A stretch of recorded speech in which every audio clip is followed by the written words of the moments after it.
అదే RTV app వార్తల్ని క్షణాల్లో చదివే అవకాశం ఉంటుంది. ఒక న్యూస్ పేపర్, ఒక టెలివిజన్ ఛానల్ మీ చేతుల్లో ఎప్పుడూ ఉంటాయి. ప్రస్తుతం మనం రాజన్న సిరిసిల్ల జిల్లా మల్కాపూర్ గ్రామంలో ఉన్నాము. ఇక్కడ అయితే మనతో పాటు కొంతమంది గ్రామస్తులు ఉన్నారు. వీరైతే రుణమాఫీ కాలేదు అని అయితే వీరైతే ఇబ్బందులు అయితే పడుతున్నారు. కొంతమందికి అయితే రుణమాఫీ అయింది, మరికొంతమందికి అయితే రుణమాఫీ కాలేదు, మేము సైతం అర్హులమే అని చెప్పేసి అయితే వీరైతే ఇక్కడ గ్రామ పంచాయతీ దగ్గరికి అయితే రావడం జరిగింది. ప్రస్తుతం మనతో పాటు కొంతమంది రైతులు ఉన్నారు. అసలు వీరి సమస్య ఏంటి అనేది ఒకసారి వారి మాటలు తెలుసుకుందాం. అమ్మ చెప్పండి, ఏంటి ఏమైంది అసలు? మాకు రుణమాఫీ మా భర్తకు మాకు ఇద్దరికి ఉన్నది, కానీ మాకు ఒక్క రూపాయి సుతి ఇది వరకు కాలే. ఎంత ఉంది మీది మామూలుగా? మా ఆయనకు 1,40,000 ఉంది, నాకు 1,20,000 ఉంది. కానీ ఎవరికి ఇవ్వరు, కేసీఆర్ చేయలే మాకు రూపాయి, ఇప్పుడు ఈయన చేయలే. మాకు రుణమాఫీ కావాలి. అంటే ఏం చెప్తారు మరి వీళ్ళు? వాళ్ళు 2 లక్షలకు మీద ఉంటే అయితే లేవు అంటారు. కానీ మీది లేదు కదా మరి 2 లక్షల మీద? ఇద్దరిది కలిసి 2 లక్షలకు మీద ఉంది. అవును, కానీ ఎక్కువ ఉన్నాయి, మేమే కట్టుకుంటాం కదా. ఆయన అన్నం సంబంధం ఏదో చేసి ఊకుంటే అయిపోతుంది కదా, అందుకని మేము అడుగుతాను. అంటే మీకు ఇప్పుడు ఏం చెప్తారు మరి? బ్యాంకుకి రా, అధికారుల దగ్గరికి వేరా, వాళ్ళు ఏం చెప్తారు? అది ఇక మాకు తెలియదు సార్, ఎత్తే తీసుకోర్రి మేమేం చేస్తాం అంటారు. ఎన్ని రోజుల నుంచి తిరుగుతారు మీరు? మేము ఇప్పుడు ఈ పైసలు అందరికి పడ్డసంది మేము తిరుగుతాను. మాకు అప్పుడు వాళ్ళే రూపాయి, కేసీఆర్ వేసినప్పుడు ఇప్పుడు రూపాయి వాళ్ళే. మరి ఏం చెప్తారు దీనికి సంబంధించి? ఇంకా ఎట్లా కావాలి పైసలు అందరికి పడ్డప్పుడు మాకు సుత కావాలి, అన్నం సంబంధం ఏదో వెయ్యాలి. చేసి ఊకుంటే ఎక్కువ ఉంటే మేమే కట్టుకుంటే అంత అని మేము మాకు కావాలి పైసలు అని మేము అడుగుతాను. అంటే మీకైతే మరి ఎవరైనా అధికారులు వచ్చిరా? అంతేకాకుండా ఎవరైనా రాజకీయ నాయకులు వస్తారా మీ దగ్గరికి? మా దగ్గరికి ఎవరు రాలే, మేమే పోతే మేము మమ్మల్ని చేయమంటారు అని వాళ్ళు అంటారు. ఇంకా బాబు మీకు అయిందా మరి రుణమాఫీ? ఏం చెప్తారు మీరు? రుణమాఫీ కాలే మాకు. అప్పుడు ఏం జరిగిందంటే కేసీఆర్ వచ్చినప్పుడు అప్పుడు రూపాయి కాలే, ఇప్పుడు ఈసారి వచ్చినప్పుడు రూపాయి కాలే. అప్పుడు ఏంటంటే మాకు 2 లక్షల మీదకి ఉన్నాయి, మా ఇద్దరి పొత్తుల భార్య భర్తలకు 2,30,000 ఉన్నాయి. అవి కావాలని మేము అనుకుంటున్నాం. ఆఫీసులకైనా అని అంతే అంటారు. అక్కంచెల్లి ఏది రాంది మేమేం చెప్పాలి? అక్కంచెల్లి ఏదైనా ఆన్సర్ వస్తే మేము చెప్తాం, కానీ ఎక్కువ ఉన్న పైసలు మేమే కట్టుకుంటాం. అవి 2 లక్షలు మాఫీ చేస్తానప్పుడు చేసి తీరాలి. ఇవి మాకు ఇంతే విషయం.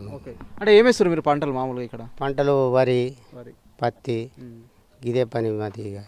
మరి ఇప్పుడైతే మరి పని వదులుకొని తిరుగుతున్నారా? ఇప్పుడు వదులుకొని తిరుగుతాను ఆఫీసుల పంటి, తిరిగితే ఎక్కడికైనా కానీ ఏ పని అయితే లేదు. ఎంతమందికి కాలేదండి ఇక్కడ ఈ గ్రామంలో?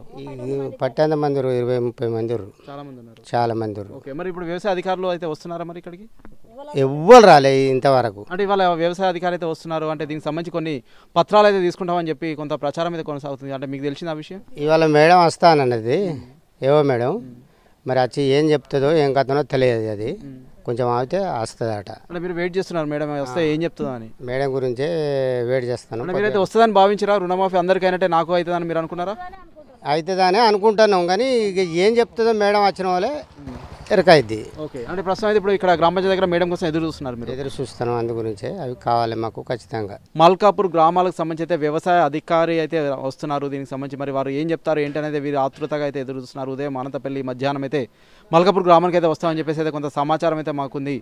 కనీసం వారు వచ్చిన తర్వాతైనా మా బాధ వెళ్ళబుచ్చుకుంటామని చెప్పేసి అయితే గ్రామస్తులు కావచ్చు, అంతేకాకుండా కొంతమంది రైతులు అయితే చెప్తున్నారు. ప్రధానంగా రుణమాఫీ అయితే 3 విడతలుగా అయితే కాంగ్రెస్ ప్రభుత్వం వచ్చిన తర్వాత 3 విడతలుగా అయితే చేయడం జరిగింది. మేమైతే ఎక్కువ 2 లక్షల కంటే ఎక్కువ డబ్బులుంటే మేమే కట్టుకుంటాము. 2 లక్షల వరకు అయితే కాంగ్రెస్ ప్రభుత్వం ఇచ్చిన హామీల్లో భాగంగా 2 లక్షల రుణమాఫీ అయితే ఖచ్చితంగా చేయాల్సిందే అని చెప్పేసి అయితే రైతులు అయితే చెప్తున్నారు. మరి ఇదే అంశానికి సంబంధించి మరి వ్యవసాయ అధికారిని ఏం చెప్తారో ఒకసారి వారి మాటలో తెలుసుకునే ప్రయత్నం చేద్దాం. కాంగ్రెస్ ప్రభుత్వం 6 గ్యారెంటీలో భాగంగా రుణమాఫీ అయితే చేస్తుంది. దీనిలో భాగంగా విడతల వారికి అయితే రుణమాఫీ అయితే చేస్తుంది. ప్రస్తుతం కొంతమంది అయితే రుణమాఫీ కాలేదని రైతులు అయితే ఇటు బ్యాంకుల చుట్టూ అటు వ్యవసాయ అధికారుల చుట్టూ అయితే తిరుగుతున్న పరిస్థితి నెలకొంది. ప్రస్తుతం మనకి ఇదే అంశానికి సంబంధించి అయితే వ్యవసాయ అధికారిని, మండల వ్యవసాయ అధికారి ఉన్నారు, ప్రణీత ఉన్నారు. ఒకసారి వారితో మాట్లాడదాం. మేడం చెప్పండి, ప్రస్తుతం అయితే కొంతమంది రైతులు అయితే మాకైతే రుణమాఫీ కాలేదు అని అయితే కొంత గాబరా పడుతున్న పరిస్థితి నెలకొంది కదా, దీనికి సంబంధించి అంటే ప్రస్తుతం ఎలాంటి గైడ్లైన్స్ ఉన్నాయి మ్యామ్? రుణమాఫీ పథకం 2020-24 12/12/2018 నుంచి 9/12/2023 వరకు తీసుకున్న పంట రుణాలకి ఈ మాఫీ పథకం వర్తిస్తుందండి. అలాగే ఇప్పటి వరకు 3 విడతల్లో 1,00,000 వరకు ఒకసారి, 1,50,000 వరకు ఒకసారి, 2 లక్షల వరకు ఒకసారి మాఫీ చేయడం జరిగింది. 2 లక్షల వరకు మాఫీ అయ్యి 2 లక్షల లోపల ఉండి ప్రస్తుతం రేషన్ కార్డు లేని వాళ్ళది సర్వే మేము నిర్వహిస్తున్నాము. మన బోయినపల్లి మండలంలో 556 మంది రైతులు ఉన్నారు రేషన్ కార్డు లేని వారు. వారి సర్వే మేము ఇప్పుడు నిర్వహిస్తున్నాము. ఈరోజు అనంతపల్లి గ్రామం ఈ వారం రోజులలో ఈ సర్వే కంప్లీట్ చేసి మేము వాళ్ళ డీటెయిల్స్ ఒక పోర్టల్లో, రైతు భరోసా పోర్టల్లో యాప్లో అప్లోడ్ చేస్తాం. తర్వాత వీళ్ళకి వస్తుంది. 2 లక్షల పైన తీసుకున్న వారికి కూడా రుణమాఫీ వర్తిస్తుంది దీని తర్వాత. అలాగే కొంతమంది ఇప్పటి వరకు కొంతమంది రైతులు ఆధార్ కార్డులో పేరు తప్పుగా ఉంది, క్రాప్ లోన్ పేరులో పేరు తప్పుగా ఉంది, తర్వాత భూమి వారి పేరు మీద లేకుండా భర్త పేరు మీద ఉండి భర్త బయటకు వెళ్తే రూల్ తీసుకున్నారు. వాళ్ళవి కూడా కొన్ని గ్రీవెన్సెస్ వచ్చినాయి. వాళ్ళవి కూడా ఒకదాని తర్వాత ఒకటి పరిష్కరిస్తాం. ఓకే, ప్రస్తుతం దీనికి సంబంధించి అయితే అంటే ఎంత వరకు గడువు ఉందండి? చెప్పలేదు. అంటే గడువు అయితే ఇప్పటివరకు అయితే ఏం లేదు. అంటే ప్రస్తుతం మీరైతే ఇప్పుడు ప్రాక్టికల్ అయితే ఇప్పుడు గ్రామాలు అయితే కలిగి తిరుగుతున్నారు, అందరు రైతులతో అయితే మాట్లాడుతున్నారు కదా, అంటే వారి నుంచి ఎటువంటి సమస్యలు అయితే వస్తున్నాయి? ప్రధానంగా కొంతమంది రైతులు అయితే రేషన్ కార్డు ప్రామాణికంగా తీసుకున్నారని చెప్పేసి అయితే కొంత ఇబ్బందులు పడుతున్న పరిస్థితి అయితే ఉంది. ఎందుకంటే 10 సంవత్సరాల నుంచి అయితే రేషన్ కార్డ్స్ అయితే కొత్తగా రాలేవు, గతంలో ఉన్న రేషన్ కార్డ్స్ ఉన్నాయి. ఇప్పుడైతే మాకైతే పాస్బుక్లు కావచ్చు ఎవరి పేరు మీద వారికి అయితే ఉన్నాయని చెప్తున్నారు కదా, దానికి సంబంధించి ఏమైనా సమాచారం ఉందండి మీ దగ్గర? రేషన్ కార్డులో ఉన్న ఎన్ని క్రాప్ లోన్ ఖాతాలు ఉంటే అన్ని ఖాతాలు ఒక కుటుంబం కింద పరిగణించి అమౌంట్ తీసుకోవడం జరిగిందండి. 2 లక్షల పైన ఉన్న వాళ్ళే ప్రస్తుతానికైతే 2 లక్షల పైన ఉన్నాయి, ఇప్పటికీ చేయలేదు, ఇక ముందు చేస్తారు. ఓకే, అంటే ఫైనల్గా ఒక విషయం చెప్పండి మేడం, అంటే ప్రస్తుతం అయితే రైతులకు సంబంధించి అయితే ఏం చెప్తారు? అంటే కొంత గందరగోళం నుంచి బయటపడడానికి అయితే ఏం చెప్తారు రైతులకు సంబంధించి?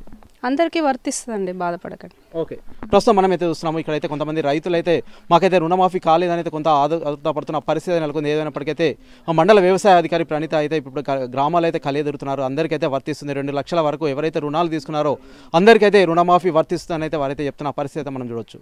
ఓటు స్టూడియో మరిన్ని వీడియోస్ కోసం ఛానల్ ని సబ్స్క్రైబ్ చేయండి, లేటెస్ట్ అప్డేట్స్ కోసం వాట్సాప్ ఛానల్ ని ఫాలో చేయండి అండ్ లింక్ డిస్క్రిప్షన్ లో ఉంది.